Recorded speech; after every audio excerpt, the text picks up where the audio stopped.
Today we are going to answer some more questions. We talked last week, we answered about 10 questions, and this week we're going to answer another 10 questions about working out and training and things like that.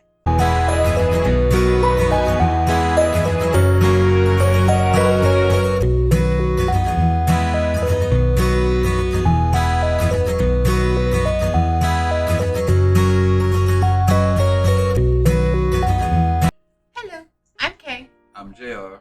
That's Captain Jack Sparrow. Today is August 2nd. Yes. And our merchandise for our Get Fit, Don't Quit, and Don't You Stream All You're Gonna Do's went live on yesterday.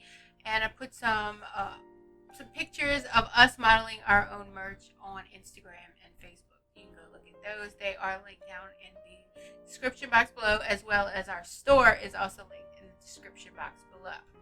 Today we are going to answer some more questions. We talked last week, we answered about 10 questions, and this week we're going to answer another 10 questions about working out and training and things like that.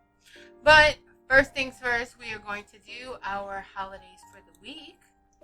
For today, Monday, August 2nd, it is National Ice Cream Sandwich Day, National Coloring Book Day, National Family Day, and International Dinosaur Day. And then Tuesday we have National Watermelon Day, National Georgia Day, and National Grab Some Nuts Day.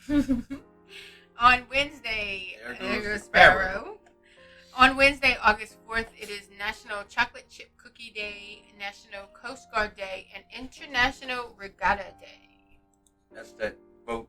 Yeah. Gotcha. Then we have August 5th, which is National Oyster Day, which is National Underwear Day, and National Work Like a Dog Day. Then on Friday, August 6th, we have National Root Beer Float Day, National Fresh Breath Day, National Wiggle Your Toes Day, and International Isn't that Beer funny? Day. You have root beer and beer. Right. It's national. Two different things. Right. It's a National Root Beer Day, but International Beer Day. It's two different things, but the same names in it. Right. And then August 7th, National Mustard Day, National Lighthouse Day, National Purple Heart Day, and International Hangover Day. On Sunday, August 8th, this one is weird, but it really is a thing. National Sneak Some Zucchini Onto Your Neighbor's Porch Day. And I don't know where it got to start, but it really is every site that I went to look for days, that was there. So it really is a thing. Then we have National Frozen Custard Day, National Happiness Happens Day, and International Cat Day. So we're going to get into our first question, which is question number 11. How much weight should I use when strength training? That, again, depends on the person.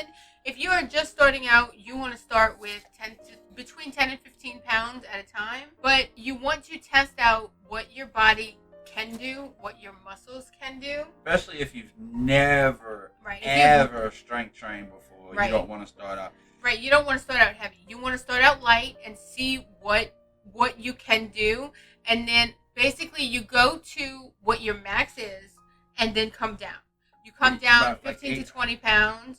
Like if your max is like 150, cut it by 20%. Right. Or you do 80% of your one rep max is what they say. Right. But again, it also depends on your goals. What is your goals from lifting weights? Right. How you want to start out to where you want to end up at. The consensus says if you do bench presses twice a week for a whole year and you add between 2.5 to 5 pounds a week, you literally in a year can bench press 300 pounds. But basically, the way that trainers say is you start out with say 5 pounds, and that to you that's just basically you're chilling on a weight bench, barely moving, and then you go to whatever your max is. You go up like 5 to 10 pounds at a time. You go to whatever you cannot do anymore, and that is your max. Then you're going to come down to about half of it. And you want to start at half of that, do your reps, and then you're going to gradually go up. But you don't want to work out at your max because you do one set, you can't do anymore. You're not really working out. Like some people ask the question when they first start, like to try bench pressing. Right. That bar on a bench press is 50 pounds max by itself, and some people can't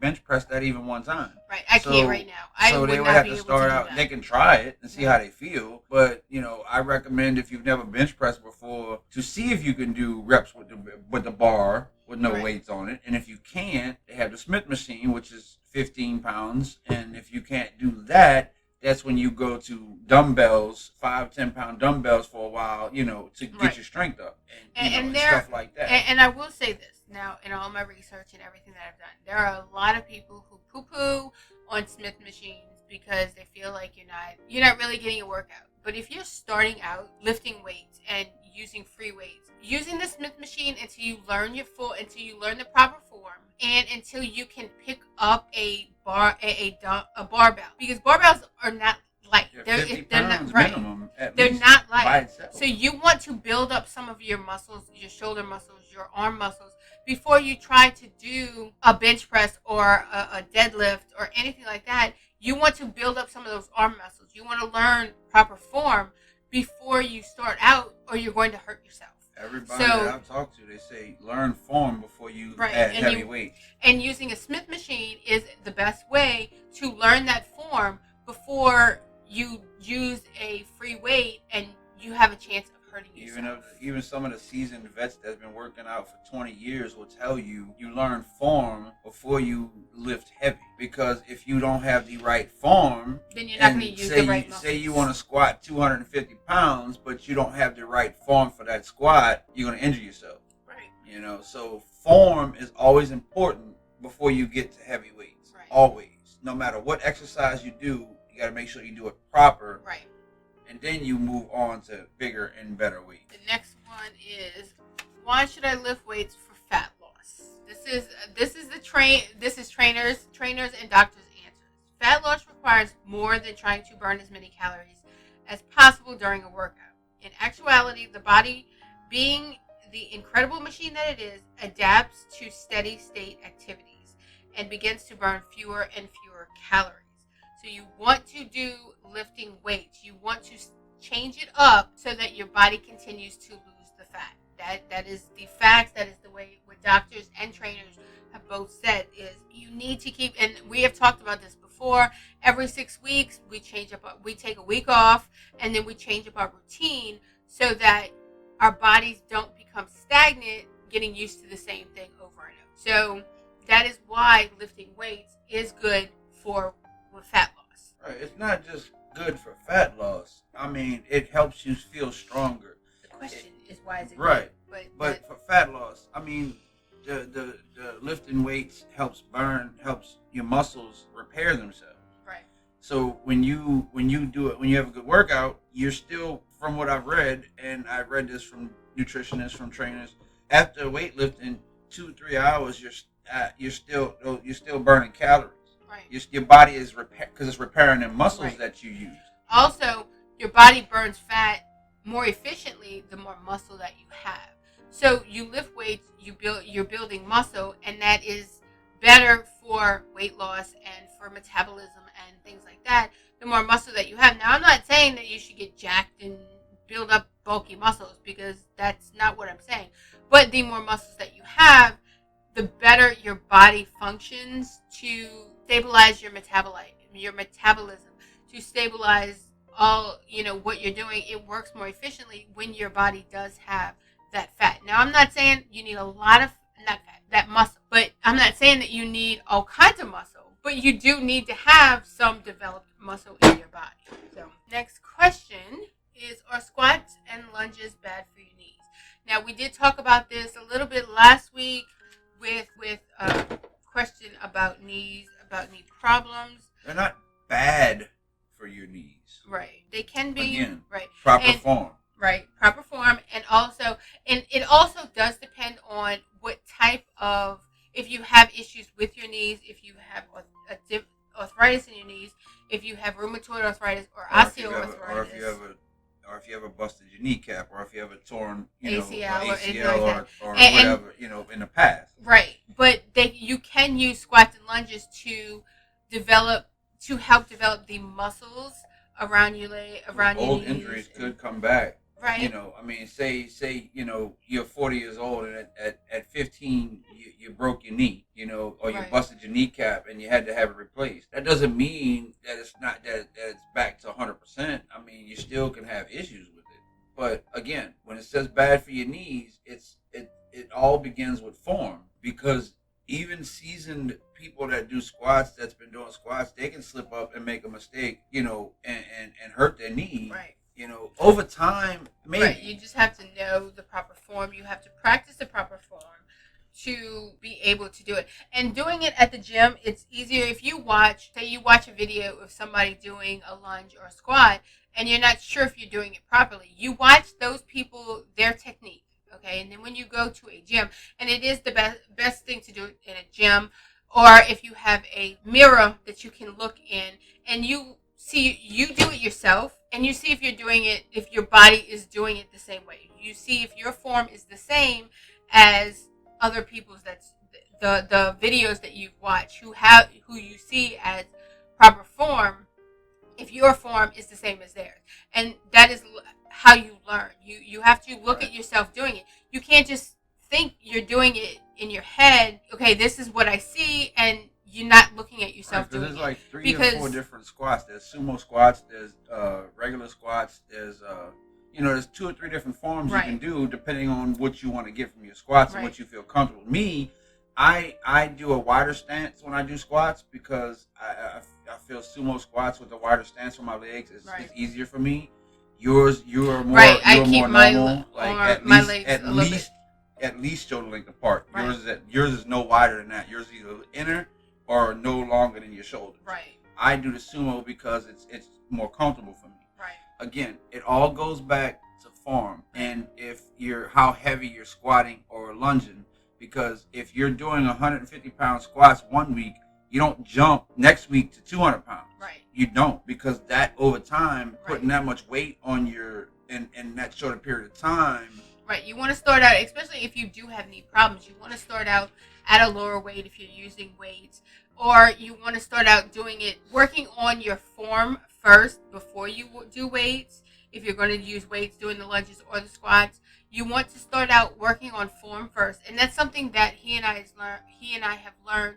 We do hip thrusts. And when I first started it, I was going to jump into using weights when I'm doing the hip thrust, and I couldn't do it. I could not do it. And what we have both learned is that we're spending 2 or 3 weeks doing just hip thrust without using any weights, so that we can perfect the form to make sure that we're doing the form properly.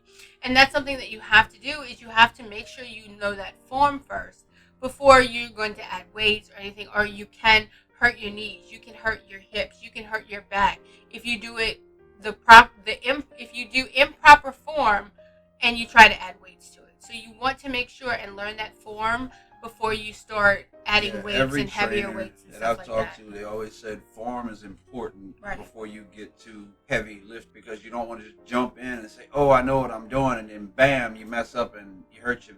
I mean, even seasoned vets, they have proper form and they still hurt themselves. Right. So because they get so egotistical, they don't listen to their body, but that's a whole nother story. Right.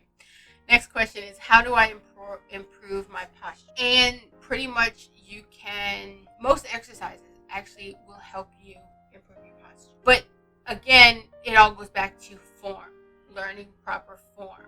And you can watch proper form on videos. You go to YouTube, you can watch. If you have the money, you can hire a trainer. We have 3 trainers at least 3 trainers, if not 4 or 5 trainers at our gym. There's at least 10 I know of. Right. That I personally talk to, and I pick their brain. Right. You can hire a trainer to help you just for a week or 2. Just, you contact the trainer and you tell them, look, I need to learn form. I want to go to the gym, or I want to start working out. I need to learn some form. Can you help me? They got some trainers that'll do you don't have to sign up a whole contract. Where there's one married couple I follow on Instagram, and they let people allowed to pay $10 for a drop-in class. Like if they don't want to commit to a whole month or a 2-month contract, whenever they can fit in, they can, on the weekends during the week they'll post, we have extra space. It's $10 for non-members. You can pay and drop in. So you can find trainers that will say, I have, if you don't want to commit, you can pay me. I have $20 sessions whenever you want. Right. So say you can only afford to do 3 sessions a month. Say you only got an extra $60.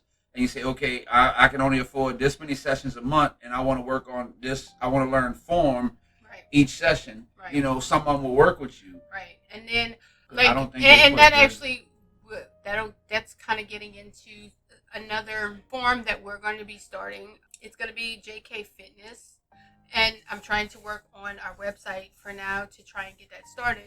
If you're in the New Orleans area right now, you can contact us through YouTube or any of our social medias. We can get you, if you need a trainer and you're in the New Orleans area, you can contact us through any of it, and we can get you in contact with a trainer. And you can choose from there. Right. We can get you in contact. Now, we are working on trying to expand the trainers that we know around the country right now. But right now, we're strictly in the New Orleans area. But that's the one thing that you should do is do some research on the trainers. That you go to Instagram, look at their Instagram page, go to Twitter or different social medias and look at their social media and see what kind of programs they do, see what kind of trainers they are, so that you can find the right fit for you if that's the route that you want to take. Because a trainer is the best way to learn form when you're first starting out. Getting into the gym. Finding a trainer that fits with you is actually one of the best ways. Now, we didn't use trainers because we really couldn't afford it when we first got started. I still can't afford it. I know, we still can't afford it right now. But we didn't really use trainers.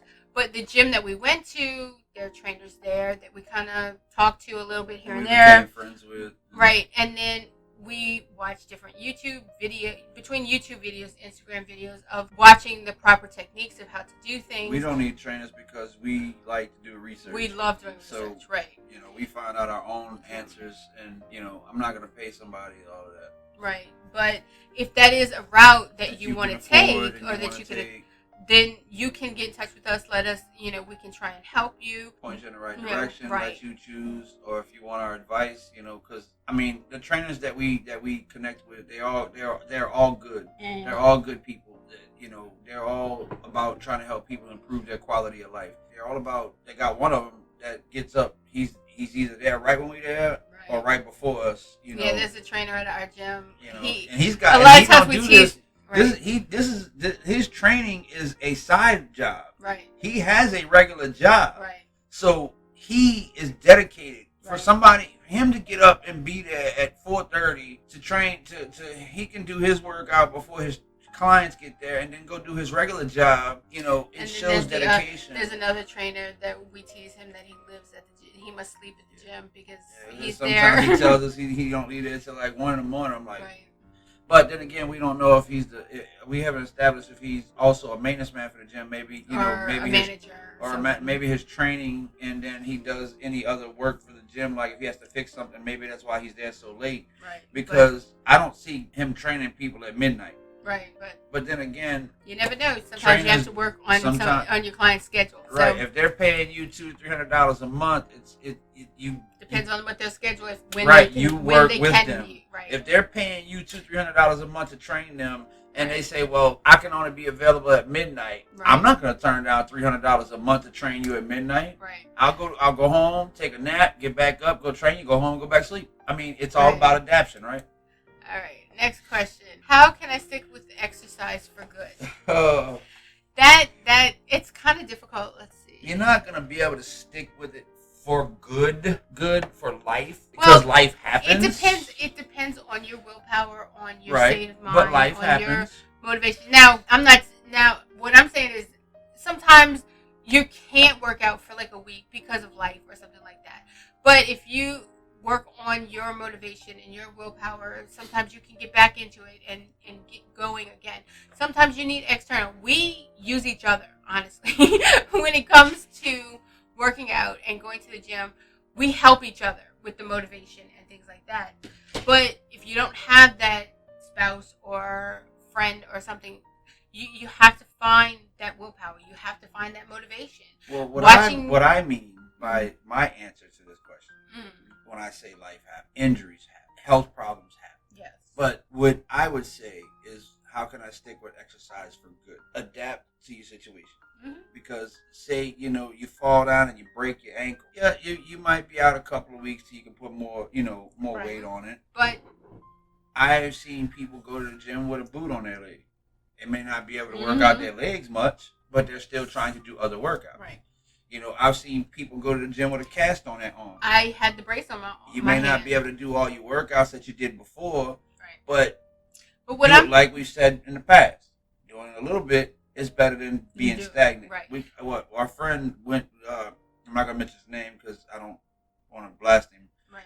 But one of my good friends I grew up with, he's in the gym. He had blood clots and he almost lost his legs. Right. His daughter's getting married. He asked us to help him, learn new things. And he don't have to use a walker all the time or a cane all the time, but he brought it with him. Right. Before the pandemic, there was an older gentleman going to our gym and he had a walker with him. He had suffered a stroke months and months ago. They had another guy that used to lift for LSU. So things do happen. Right. But even if you got to do it at home, if you can't make it to the gym, just body weight exercises. Right. But a lot of times there's yoga, there's Pilates, Right. A lot of times though, it's the mental aspect. People don't want to get up and do it. You have to find that willpower. You have to find that motivation. And I mean, like I said, we kind of motivate each other. There's times that that alarm goes off at 4:30 in the morning, and I don't want to get up, but he gets up, so I'm gonna get up. I know if I don't go, he'll probably go anyway. But we kind of do it to help each other. Right. We kind of push each other. Even if I don't feel like going, I still go and do a little something. Right. I may not be motivated to do a full workout, or I might not be motivated to do a full cardio, but I try to do a little something. Right. But sometimes it does, and a lot of times, if you can find a friend, even if it's not a spouse, if you can find that friend, have a gym friend, who goes with you to the gym or who comes over so that y'all can do some yoga or some Pilates, find a friend or something that you're going to help motivate each other. See, I couldn't have a roommate that told me that they wanted to go work out and get in shape, because if their schedule allowed it, I'd have them up with me. Like the friend I was just talking about, if he really wanted to be motivated, I would be at his house every morning. I would get up at 4, leave here for 4:30, go pick him up 5 days a week with us, and get to the gym for 5 to keep him motivated. But I'm not going to do that if you're not, if you're not dedicated, because it takes like us. Right. It's 50% me and 50% you. Right. Because that question I asked you the other day, would you go to the gym early in the morning if I didn't feel like going? Right. And I said yes. But that doesn't mean necessarily that I'm going to say no. But there is going to be times where I might be sick, like with a stomach ache or a stomach flu or body aches. Right. I have gallstones from the weight loss surgery, so they could flare up. Right. So there will be a time in life where I won't be able to make it, or you won't be able to make it. Right. And I mean, but that doesn't mean that you shouldn't try to find motivation. And I mean, there's times, when he asked me that question, I will go in the mornings because there's not a whole lot of people. Now, I suffer with anxiety, so I'm not going to go in the afternoons because there's quite a few people there in the afternoons and evenings when we go, that I'm not going to go without him because I need him because of my anxiety. But as far as working out in the mornings, I will go in the mornings. I don't have a problem with that. Right, and exercise for good, you can stick with, it's basically life is going to happen, things are going to come up. You just have to find that motivation to push through, and if you can't go to the gym, to find a way to get back to going to the gym. I mean, if you can't go to the gym one day, do like 40 jumping jacks and jump rope and then walk for 10 minutes. There's always something. Just get moving a little bit. Get a little bit of exercise during the day, even if it's, like you said, doing some jumping jacks. What should I do to strengthen my abs? Pretty much any exercise that you can do, you can use to strengthen your abs. Your core muscle. Not any exercise. Most exercise. Most exercise. Squats, deadlifts. Okay. I'm going to read you what this Russian twists. Right. With a ball. The trainer that I got this information. Here's what you need to know. The core is the musculature that provides support to the rest of your body. You can think of it the same way as a trunk supporting the branches of a tree. Mm-hmm. So really any exercises that you do, you tighten up that core no matter what you're doing. Now there are a couple of machines at our gym that you really can't tighten up that core because of the way the machine has you. That's one of the reasons that we have switched up how to do biceps and triceps, so that we can stand and sit in a way that you can always have that core tight. Right. But you tighten up that core. You can just be standing. You can be sitting on the sofa and tighten up that core and do core exercises. Just tightening and loosening those core muscles can work on your abs. You know, most exercises that you do, you can tighten up those abs. Now, crunches, yes, are great for abs. Squats are great for abs. Sit-ups are great for abs. You know, those are the core and ab exercise. But pretty much any exercise that you do, you just have to keep in mind to tighten up your core, tighten up those stomach muscles, tighten up those ab muscles when you're doing the exercise, and that works your core, that works those abs, that strengthen those abs. And one thing, you know, I know is, especially for women, when women give birth, when women get pregnant, your core muscles, your core muscles, you most people have seen six-pack abs. You have that middle section down the middle where the ab muscles are. Well, when you get pregnant and you have a baby, those core muscles kind of separate a bit to give room for the baby. And a lot of times you have to work to get those core muscles to pull back together. It takes a little bit of work to get those core muscles to pull back. So with women, especially women who have had a baby, and see, that's something with me. I had a baby. Now, it was just 19 years ago, but I did have a baby, and my core muscles are horrible right now because I never, after he was born, I did not do anything to try and help those core muscles. So now I'm having to really work on working my core, working those ab muscles to try and get them back together and to get them built up to even a regular level, just because I've had a baby, because I've had that, and that's something that a lot of women deal with, especially when they've had a child, is that those core muscles, you've got to really work on those cores. But really, you can work on strengthening your abs, even just sitting down watching TV, sitting down at a computer. All you have to do is sit up straight and tighten those ab muscles back and forth, and tighten them, and you're working your core. You're working your ab muscles. So next, there's a guy that I followed that I was trying to find what he said about that, because somebody asked him about how to do core things, and he says pretty much when you're doing any exercise, you tighten your core to like you're going to poop, but you're not actually pooping. Like you tighten it like you're gonna poop, but you're not actually gonna push the crap out of your butt. Right. But you like feel like you know. Right. Basically, that's what he's saying. You know, right. you tighten it up to where you're gonna like when you gotta poop real hard, but you're not actually pooping. That's how he put it. You know. Right. All right. The next one: how much time should I rest between sets when strength training? Typically, it's about a minute to a minute. That's the typical rule. I mean, you can rest more. It depends on what you're doing. They got some people that they'll do two exercises back to back. Like they'll do a curl and then they'll go to another machine or another exercise. That's working different muscles. Right. They'll do back to back and then they'll rest. Right. You know, it's all, like I said, it goes back to your goals. They got some people that'll rest like a minute to a minute and a half between like 60 to 90 seconds. And see, for me, typically, I have my phone with me when I'm working out, just because I have my routine on my phone. I have my music because I'm listening to music while I'm working out, and I keep a stopwatch on my phone active so that between each set, I time myself for a minute. You know, I make a point of making sure I have at least a minute to give, because you do want to give your muscles a little time to rest between sets, because otherwise you can hurt yourself. If right. you try I've seen and the do bodybuilders, like when before the pandemic, when I'd watch them work out, the typically I've seen them wait like 3, 4, 5 minutes in between each set because they're doing slower. Right. Because when I've watched them work out on the Smith machine, and I've seen them doing their incline bench presses, you know, which is leaning, you know, and they do the incline. Right. I've seen them because they're doing slow. They're doing heavy weight, but they're doing slower. Right. They're doing what we would call methodically pinpointing exercise. So they would do like one set of 12 to 15 reps at a real heavy weight, and they would rest 5 minutes before they did their next set.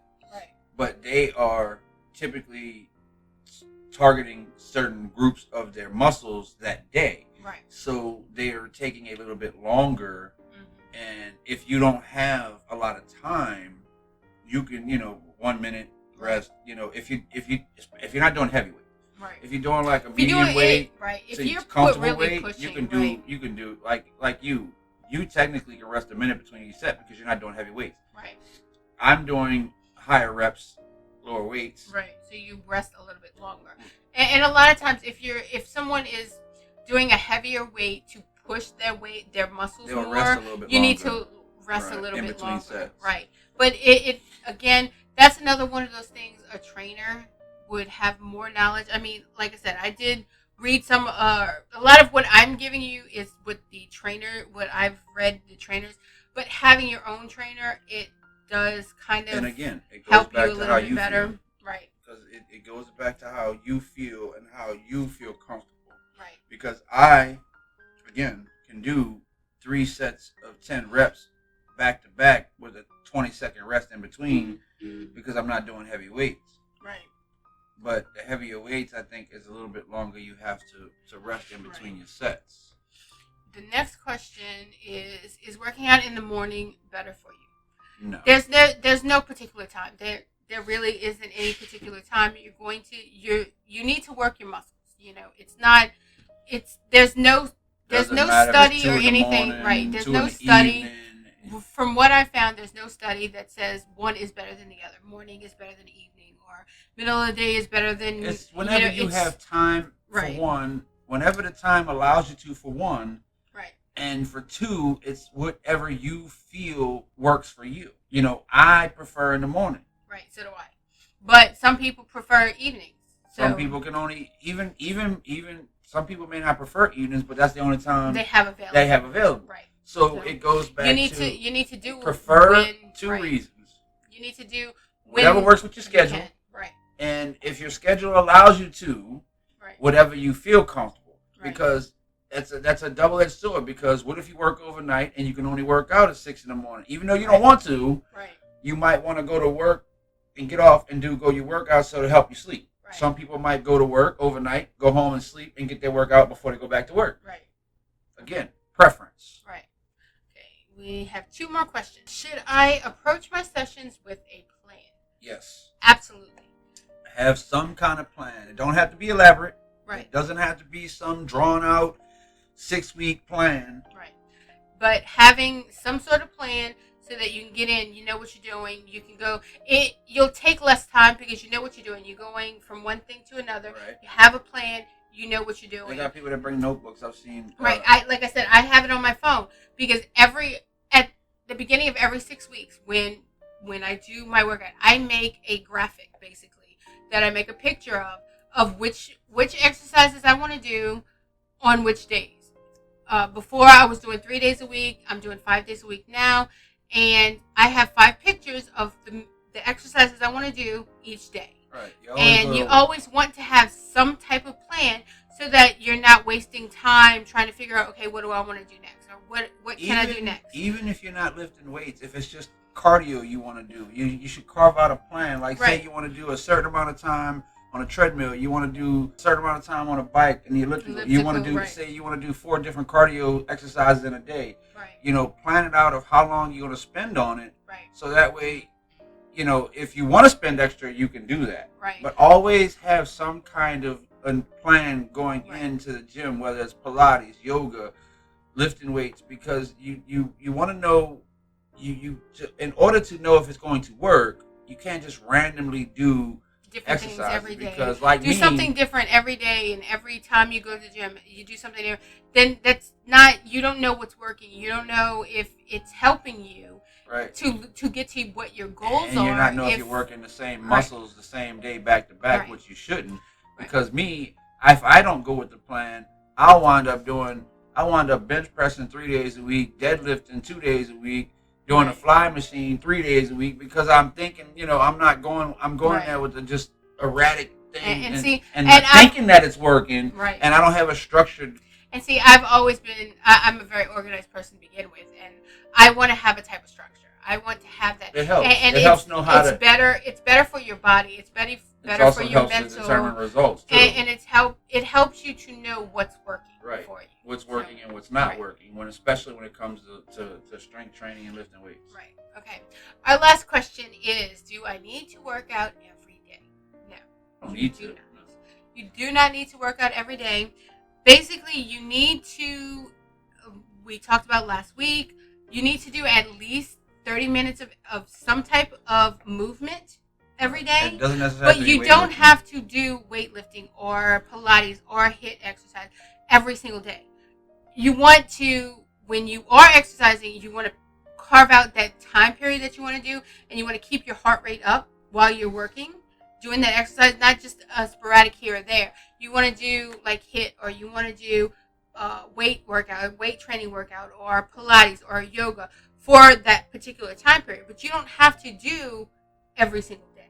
The things that I've been reading and looking into is some fitness experts, when they say about working out, they say 2 to 3 days a week, you know, like Monday, Wednesday, Friday, Tuesday, Thursday, Saturday, of a good, strong session of lifting weights is just enough for you to feel good and to help with your health. You don't have to work out 7 days a week. You don't have to work out 5 days a week.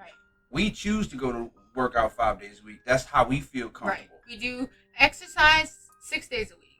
And we do the heavy workouts 5 days a week. And we choose that. But that's what we feel comfortable with. But consensus is, you know, they say 2 to 3 days a week of weightlifting is just enough to, you know, if you do it right, if you have the right structure, which is like push-pull legs or upper body, lower body, total body, because, you know, they got programs where you can do Monday, Wednesday, and Friday where you can structure it where you can have a whole body workout 3 days a week and, you know, get all the, you know, get everything, all those muscles the same amount of exercises that you do in 3 days a week that we do in 5, except for ours is broke down to 2 body parts a day. You know, it you don't have to work out every day. The movement part is what they say. You do need whether to it's get up 10-minute walks or you do need to jump get up and for move 10 minutes. You need to get up and move every day. They say movement.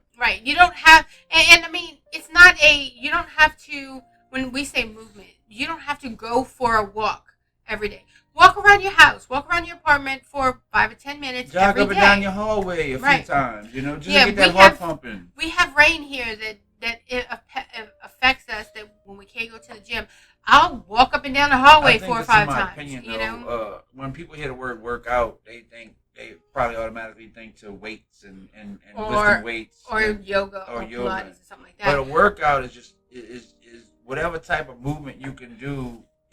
And I will always say this ever since I learned it. You know, a 10-minute session of a quick brisk walk, just a quick, you know, walk, a little power walk, 10 minutes, you know, a day. You know, that's why they have these programs called Couch to 5K. They tell people, you know, if you every day you try to add a few steps. If you haven't, if you like, especially if you're overweight, or if you have, even if you're not overweight and you're dealing with serious issues with your legs, or, you know, every day you add a few steps here and there. It's not a sprint. It's a marathon. And, you know, no matter what you're doing when it comes to exercise, don't get me wrong. They got some natural athletes out there that can just naturally do this stuff, like that's never done it before, and then work out, and then bam, they're good at it.